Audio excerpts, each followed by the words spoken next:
요즘 매스컴이나 유튜브 지식 정보 채널, 각종 SNS에서 AI에 대해 수없이 많은 정보들이 쏟아지고 있습니다.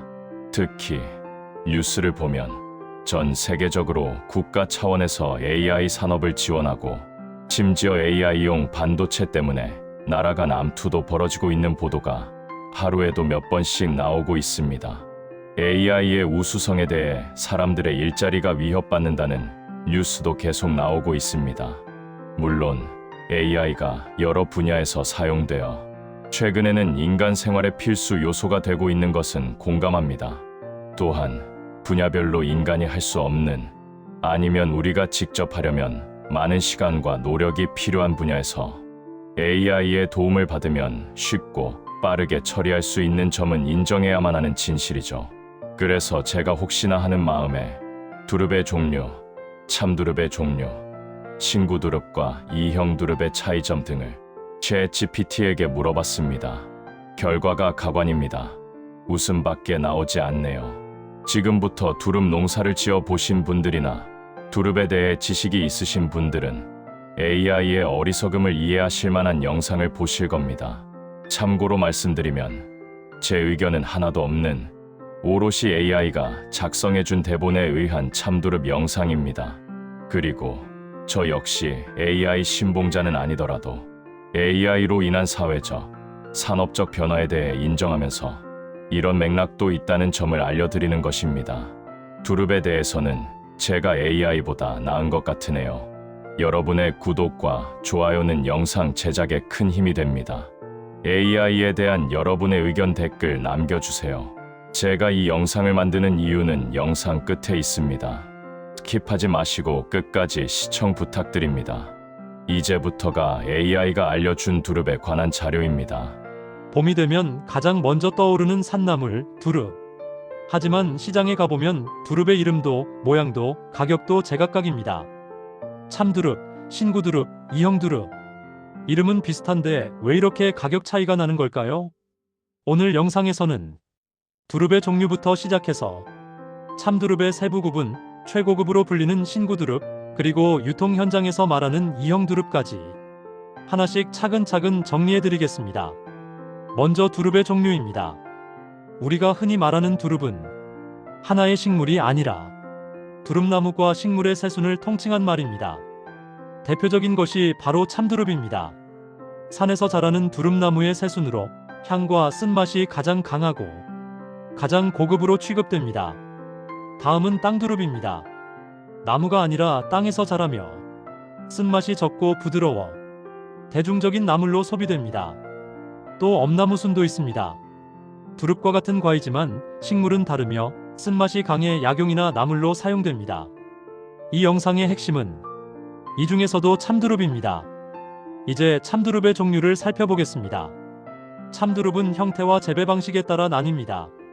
먼저 가시참두릅입니다. 줄기와 가지에 가시가 많고 향과 쓴맛이 가장 강합니다. 자연산에 가까워 가격도 높습니다. 다음은 민참두릅입니다. 가시가 거의 없거나 매우 적어 재배와 수확이 편합니다. 향은 가시참두릅보다 순한 편입니다. 또 크기에 따라 소참두릅과 대참두릅으로 나뉩니다. 아주 어린 순이 소참두릅, 자란 순이 대참두릅입니다. 여기서 중요한 현장 이야기가 하나 있습니다. 농가에서는 두릅을 볼 때 품종보다 먼저 보는 것이 있습니다. 바로 몇 번째 순이냐입니다. 첫 순은 신구두릅으로 팔 수 있지만 하루만 지나도 일반 두릅이 됩니다. 그래서 농가에서는 오늘 못 따면 값 떨어진다는 말을 자주 합니다. 이제 신구두릅에 대해 이야기해 보겠습니다. 신구두릅은 품종명이 아닙니다. 한 해에 처음 돋아난 첫 번째 참두릅순을 말합니다. 나무 한 그루에서 단 한 번만 수확할 수 있기 때문에 양이 적고 가격이 높습니다. 보통 길이 4에서 6cm일 때 수확하며 이 시기를 놓치면 그 해에는 다시 신구두릅이 나오지 않습니다. 그래서 신구두릅의 가격은 맛 때문만이 아니라 희소성 때문에 비싼 것입니다. 이제 가격 이야기로 넘어가 보겠습니다. 신구두릅은 수확량이 적고 선별 기준이 까다롭기 때문에 유통 단계에서 걸러지는 비율도 높습니다. 반면 이형두릅은 맛과 향은 같지만 모양이 기준에서 벗어나 가격이 낮아집니다. 이제 E형 두릅에 대해 알아보겠습니다. E형 두릅은 품종이나 품질 문제가 아닙니다. 단지 모양이 규격에서 벗어난 두릅입니다. 순이 휘어 있거나 크기가 들쭉날쭉하거나 잎 배열이 고르지 않으면 E형 두릅으로 분류됩니다. 그래서 가정용이나 식당용으로는 E형 두릅이 오히려 실속 있는 선택이 되기도 합니다. 마지막으로 두릅 고르는 법을 알려드리겠습니다. 두릅을 고를 때는 크기보다 연함을 보셔야 합니다. 줄기를 눌렀을 때 딱딱하지 않고 탄력이 있으면 좋습니다. 너무 크고 잎이 퍼진 두릅은 질길 가능성이 높습니다. 신구 두릅은 짧고 단정하며 잎이 아직 완전히 펴지지 않은 것이 좋습니다. 보관할 때는 신문지에 싸서 냉장 보관하고 가급적 이틀 안에 드시는 것이 가장 좋습니다. 오늘 내용을 정리해 보겠습니다. 두릅의 종류 중 핵심은 참두릅입니다. 참두릅 안에서도 수확 시기와 형태에 따라 신구 두릅과 일반 두릅으로 나뉩니다. E형 두릅은 모양만 다른 실속형 두릅입니다. 이제 시장에서 두릅을 보셔도 어떤 두릅인지 구분하실 수 있을 겁니다. 도움이 되셨다면 좋아요와 구독 부탁드리고 궁금한 점은 댓글로 남겨주세요. 다음 영상에서 더 유익한 이야기로 찾아뵙겠습니다. 자, 여기까지가 AI가 만들어준 대본이었습니다. 제가 두릅을 처음 시작할 때와 똑같습니다. 여러분도 아시겠지만 AI는 정보를 수집해서 우리에게 알려줍니다. 그런데 웹에서 검색하여 찾아봐도 두릅에 대한 정보가 많지 않으니 AI는 학습된 대로 소위 지식 전달용 아는 체를 하는 것입니다. E형 두릅을 한자로 E형 두릅으로 인식하는 것 같습니다. 그래서 답변이 생김새가 다른 두릅이라는 정보를 주는 것 같습니다. 이제 제가 이 영상을 올리는 이유를 말씀드리겠습니다. 우리가 모르는 정보에 대해 가장 많이 찾는 것이 유튜브와 블로그일 겁니다.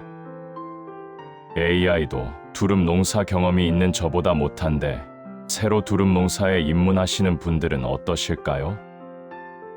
유튜브, 블로그, 각종 SNS에서 얻는 정보로 결정해야 합니다.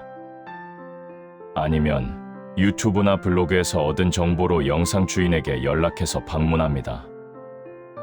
이렇게 정보의 부재 속에서 초보자들이 믿을 수 있는 최고의 정보는 방문해서 듣는 실제 농가의 경험과 비전에 대한 이야기입니다. 그런데 그런 실제 농가들에게 듣는 정보 혹은 영상에서 얻는 정보는 과연 100% 신뢰 가능한 정보일까요? 두릅 농사 입문하시려는 분들, 특히 촉성 재배에 관심이 있는 분들, 잘 생각해 보셔야 합니다. 여러분들이 얻는 정보를 제공하는 사람들, 저를 포함해서 모두 묘목, 종근 장사하는 사람들 영상입니다. 두릅을 연구해서 두릅을 보급하겠다는 농업기술연구원 같은 곳에서 알려주는 정보가 아닙니다. 이 점을 간과해서는 안 됩니다. 또한 두릅 농사 선도 농가, 특히 SNS를 이용해서 홍보하시는 분들도 본인들의 사회적 책임에 대해 잘 좀 생각해 주셔야 합니다. 우리가 전달하는 거짓 정보에 초보자들은 울고 웃습니다. 참두릅 농사에 관심 있으신 분들도 AI에게 한번 물어보십시오. 두릅에 대해 미약한 지식이라도 있는 분들이면 AI가 주는 정보조차도 틀리다는 것을 아실 수 있을 겁니다. 그러면 장사꾼들의 정보를 100% 믿으시겠습니까? 핸드폰 계산기부터 열어서 두들겨 보십시오. 계산기가 결정 단계의 첫 시작입니다. 여러분의 의견을 댓글로 공유해 주세요.